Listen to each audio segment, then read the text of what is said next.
आप सबका यहां बहुत बहुत स्वागत।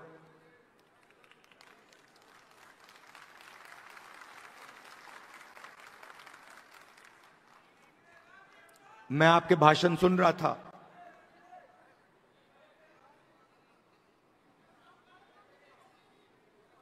संविधान की बात हो रही थी।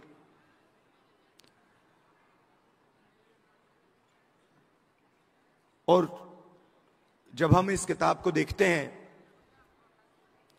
दिखाइए जरा अपना संविधान।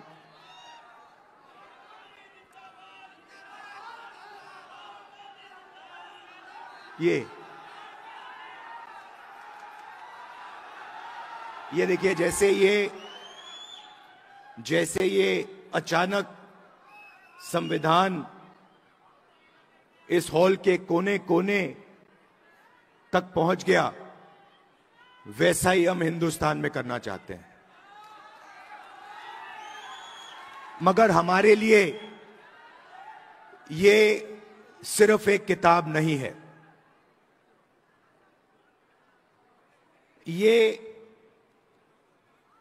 इस किताब में हजारों साल की सोच है, हिंदुस्तान की सोच है। आपने शुरुआत में कहा कि बुद्ध भगवान की धरती पे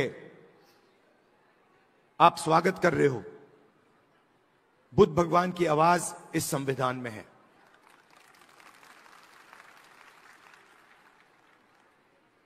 और हर स्टेट में जो बड़े से बड़े महापुरुष हुए हैं, चाहे नारायण गुरु जी हों, बसवना जी हों, फूले जी हों, गांधी जी हों, अंबेडकर जी हों, इन सब की आवाज इस संविधान में है। मगर सिर्फ उनकी आवाज इस संविधान में नहीं है। इस संविधान में एक और चीज है। इस संविधान में जो हजारों साल से इस देश में दलितों को, पिछड़ों को,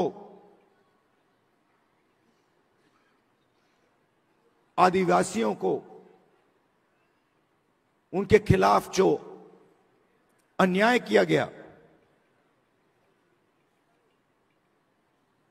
जो लाखों करोड़ों रुपए, लाखों करोड़ों लोगों का जो दर्द है, दुख है, वो भी इस संविधान के अंदर आज तक है।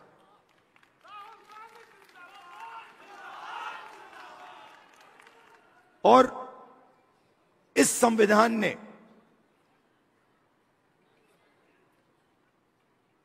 उस दर्द को पूरी तरह नहीं, मगर थोड़ा सा कम किया है।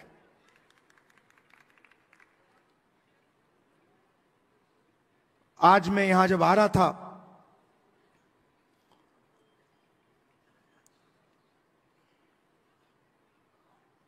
गंगा जी की ओर मैंने देखा, गाड़ी में बातचीत हो रही थी और मैं सोच रहा था कि ये लगती तो एक नदी है,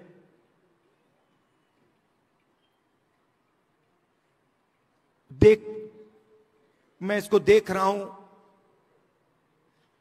एक नदी दिख रही है, मगर इसका पानी, इस नदी का पानी सब जगह है। अगर आपने आज सुबह पानी पिया तो वो आपके अंदर है, आपके खून में है। अगर आपने आज सुबह रोटी खाई तो उस रोटी में था। वैसे ही ये इस संविधान का विजन वही था। हम चाहते थे कि जैसे गंगा का पानी सब जगह जाता है, वैसे ही विजन था कि इस संविधान की जो सोच है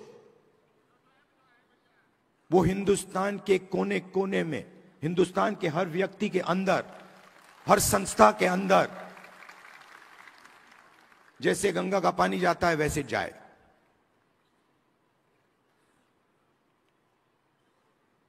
और कुछ दिन पहले मोहन भागवत कहते हैं कि गंगा गंगोत्री में नहीं शुरू हुई। हिंदुस्तान को आजादी 15 अगस्त 1947 को नहीं मिली,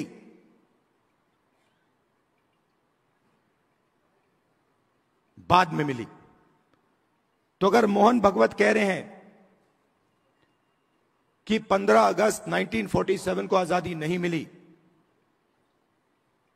तो वो इसको नकार रहे हैं। वो कह रहे हैं, खुले स्टेज में कह रहे हैं कि इस किताब में जो सोच है उसका हिंदुस्तान के लिए कोई मतलब नहीं है। यह आजादी का नतीजा नहीं था, क्योंकि उस समय मोहन भागवत के मुताबिक आजादी तो मिली नहीं।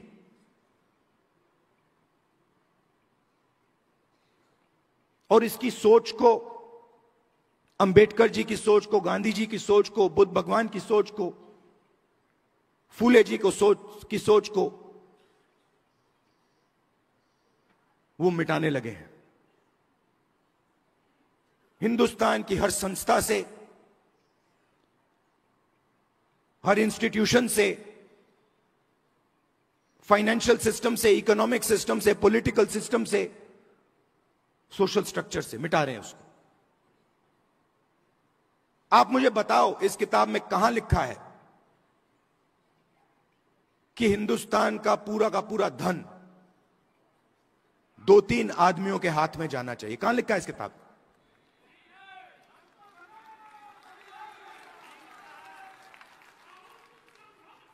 तो मोदी जी आते हैं, पार्लियामेंट में आते हैं, पहले कहते थे 400 सीट आएंगे तो इसको हम बदल देंगे, और फिर जब आप लोगों ने, हमने मिलकर मोदी जी को संविधान की सच्चाई समझाई, तो फिर पहले दिन इलेक्शन के बाद आए तो फिर ऐसे आए थे। मगर चाहते थे कि मैं उसको उठा के फेंक दूं, मगर हिंदुस्तान की जनता ने कहा, भैया अगर आपने सिर पे नहीं रखा तो हम तुम्हें उठा के फेंक देंगे।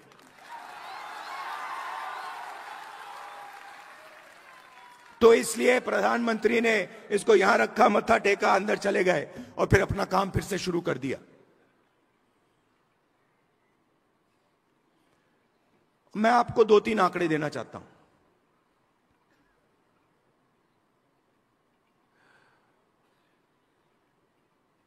सबसे पहला आंकड़ा, आपने रिप्रेजेंटेशन की बात की, आपने कहा कि पॉलिटिकल रिप्रेजेंटेशन होना चाहिए।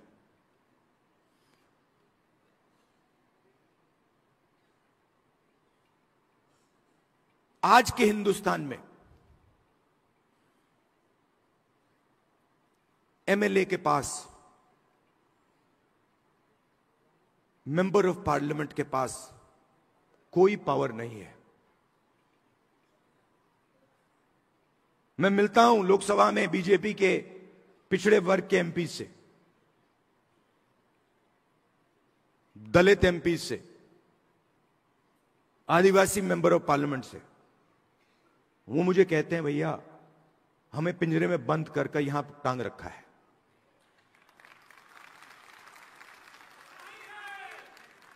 पावर कहीं और है, रिप्रेजेंटेशन कहीं और है। इसका यह मतलब नहीं है कि रिप्रेजेंटेशन नहीं मिलनी चाहिए, मिलनी चाहिए, जरूर मिलनी चाहिए और मिलनी चाहिए। मगर मेरा कहना है, सिर्फ रिप्रेजेंटेशन से काम नहीं होने वाला है। हिंदुस्तान की सबसे बड़ी कंपनियों की लिस्ट निकालिए, अदानी, अंबानी, टाटा, बिरला, लिस्ट निकालिए। 500 कंपनी की लिस्ट निकालिए। इनको हिंदुस्तान की सरकार देश का पूरा धन पकड़ा रहा है। एयरपोर्ट्स, पोर्ट्स, सेलफोन, सारा का सारा धन इन 500 लोगों को पकड़ाया जा रहा है। और मैं आपसे पूछना चाहता हूं, इन 500 लोगों में से, इन 500 कंपनी के मालिक में से आप मुझे एक पिछड़ा वर्ग का व्यक्ति का नाम बता दो। एक दलित, एक आदिवासी का नाम आप मुझे बता दो। आपको एक नाम नहीं मिलेगा। इन कंपनियों की मैनेजमेंट टीम की लिस्ट निकालो, उसमें दिखा दो मुझे एक दलित नाम दिखा दो, एक आदिवासी नाम दिखा दो, एक पिछड़े वर्ग का नाम दिखा दो, एक माइनॉरिटी का नाम दिखा दो।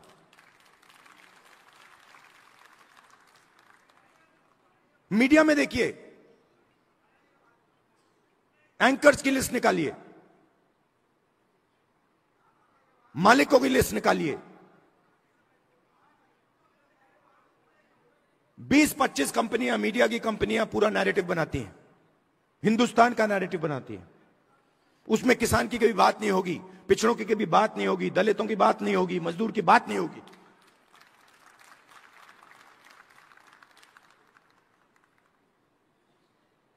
कुछ साल पहले मैं सोच रहा था, ये किसानों की बात क्यों नहीं करते, सच्चे मुद्दे क्यों नहीं उठाते, बेरोजगारी की बात क्यों नहीं करते। मैंने लिस्ट निकाली, देखता हूं ये है कौन। मालिकों में आपको एक ओबीसी नहीं मिलेगा, एक दलित नहीं मिलेगा, एक पिछड़े वर्ग का व्यक्ति में नहीं मिलेगा, है ही नहीं उसमें। आपके लोग है ही नहीं उसमें। आप प्राइवेटाइजेशन की बात होती है, आप मुझे बताओ कौन सी प्राइवेट कंपनी में दलित, आदिवासी, पिछड़े वर्ग के लोग मालिक हैं, मुझे बताओ।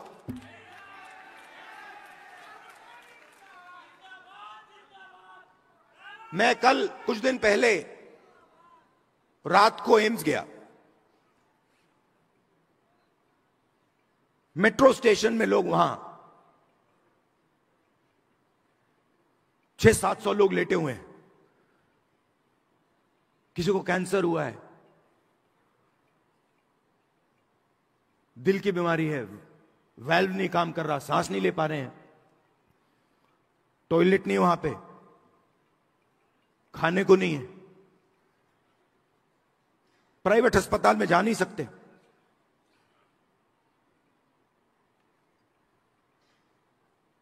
पूरा का पूरा सिस्टम, चाहे वो प्राइवेट अस्पताल हो, शिक्षा का सिस्टम हो, स्वास्थ्य का सिस्टम हो, बिजनेस का सिस्टम हो, आपके लोग हैं ही नहीं उसमें। आपने लड़ाई लड़ी, बहुत अच्छी लड़ाई लड़ी, और राजनीतिक रिप्रेजेंटेशन आपने पा लिया। मगर अगर मैं आपको सच्चाई बताऊं तो आपको सत्ता कहीं नहीं मिली। क्योंकि हुआ क्या, जब इन लोगों को पता लगा कि पिछड़ा वर्ग, दलित ये रिप्रेजेंटेशन ले रहे हैं,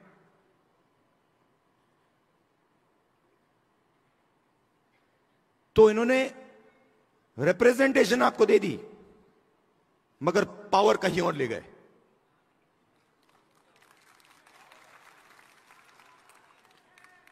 पावर कहां गई? पावर अदानी अंबानी,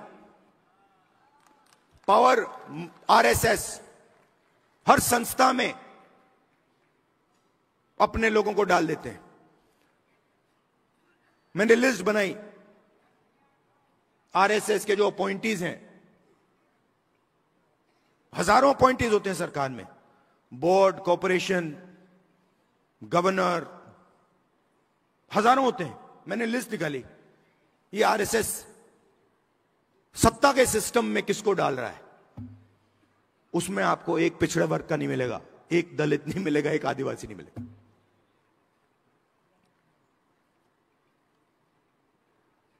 बजट, हिंदुस्तान का बजट 90 लोग बांटते हैं। एमपी एमएलए बजट नहीं बांधते। जो धन है वो 90 अफसर बांटते हैं, secretary to government of India. मैंने लिस्ट निकाली, ये है कौन? आपकी आबादी, पिछड़े वर्ग की आबादी 50% है, कम से कम। कोई जानता नहीं है। आज तक कोई यह नहीं कह सकता कि गारंटी कह के मैं कह रहा हूं कि भैया 50% है। यह कह सकते हैं कि हां 50%, कम से कम 50 है, 50 से 55 भी हो सकती है, 60 भी हो सकती है, पता नहीं, मगर 50 से कम नहीं है। दलितों की 15%, आदिवासियों की 8%। इसीलिए तो हम यहां आए हैं।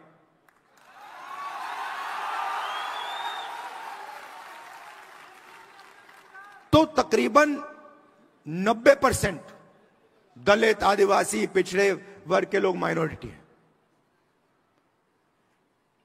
और अगर आप उन अफसरों की लिस्ट देखें तो 90 में से 3 ओबीसी वर्ग के हैं।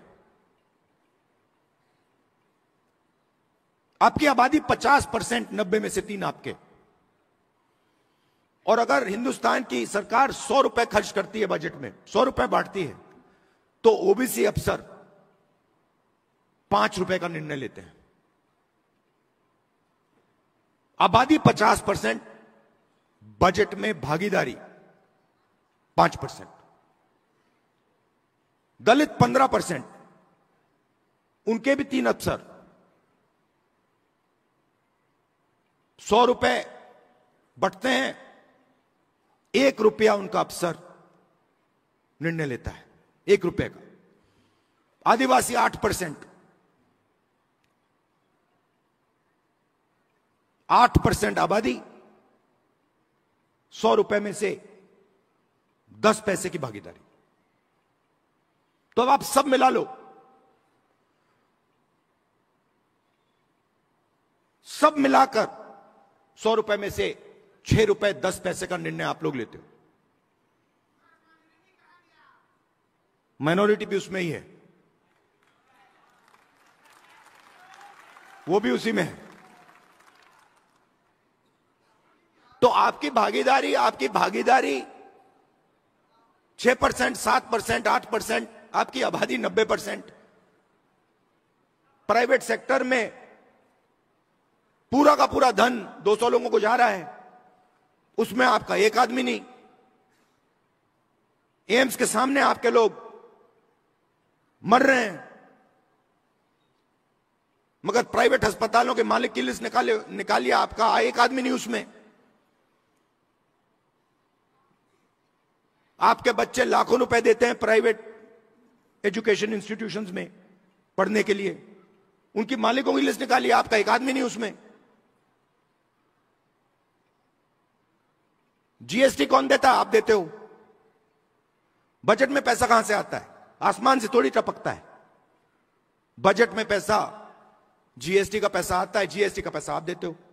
जितना पैसा अदानी, अगर अदानी शर्ट खरीदेगा, यही शर्ट जो आपने पहन रखी है, अगर वो यही शर्ट खरीदेगा, जितना टैक्स आप दोगे उतना टैक्स वो देगा।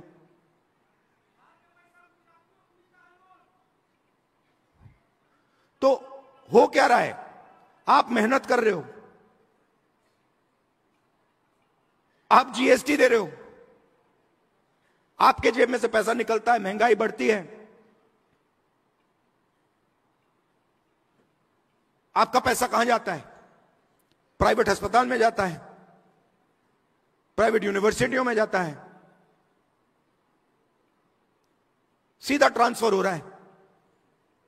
दलित, आदिवासी, पिछड़े वर्ग, माइनॉरिटीज, आपके जेब में से पैसा ट्रांसफर हो रहा है बस, और आप देखते रह रहे हो।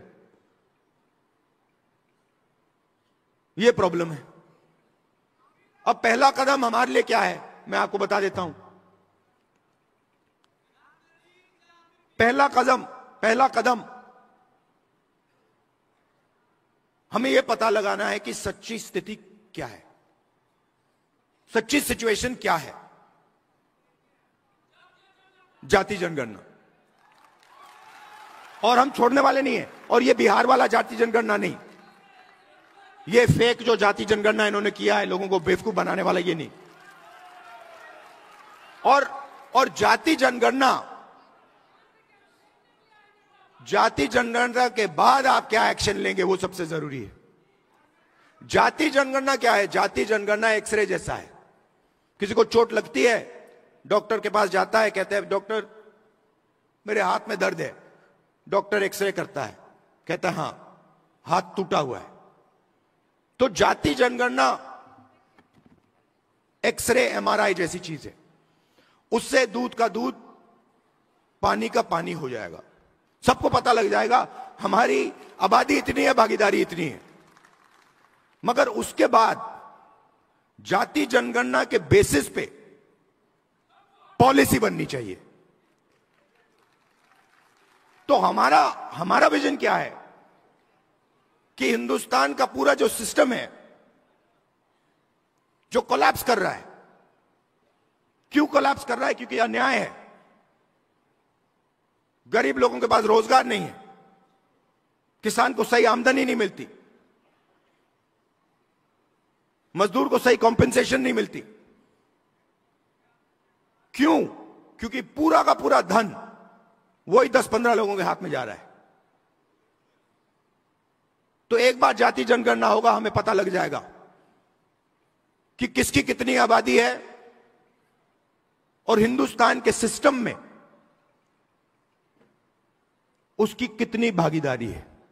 प्राइवेट अस्पतालों में कितनी भागीदारी है, कॉलेजेस यूनिवर्सिटीज में कितनी भागीदारी है, मीडिया में कितनी भागीदारी है, कॉर्पोरेट इंडिया में कितनी भागीदारी है, ब्यूरोक्रेसी में कितनी भागीदारी है। और उसके बाद हम सही प्रकार से विकास की बात कर पाएंगे। बिना जाति जनगणना विकास की सही तरीके से बात नहीं की जा सकती है। तो इसीलिए मैंने पार्लियामेंट हाउस में कहा है, साफ कहा है कि चाहे कुछ भी हो जाए, मोदी जी के सामने मैंने कहा है, चाहे कुछ भी हो जाए, कांग्रेस पार्टी इसी लोकसभा में और राज्यसभा में जाति जनगणना आपके मुंह के सामने पास करेगी।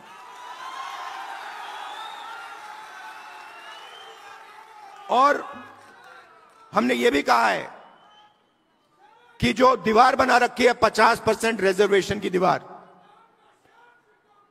उस दीवार को हम लोकसभा और राज्यसभा में तोड़ के परे कर देंगे। रिजर्वेशन 50% से ज्यादा होना चाहिए, जाति जनगणना होनी चाहिए और हर जात को इस देश में भागीदारी मिलनी चाहिए। और ये सिर्फ हम नहीं कह रहे हैं, ये सिर्फ आप नहीं कह रहे हैं, ये कॉन्स्टिट्यूशन कह रहा है, ये संविधान कह रहा है, इसमें लिखा हुआ है। इसमें लिखा है हिंदुस्तान के सब लोग एक जैसे हैं, समान हैं और सबकी प्रगति होनी चाहिए, सबकी भागीदारी होनी चाहिए।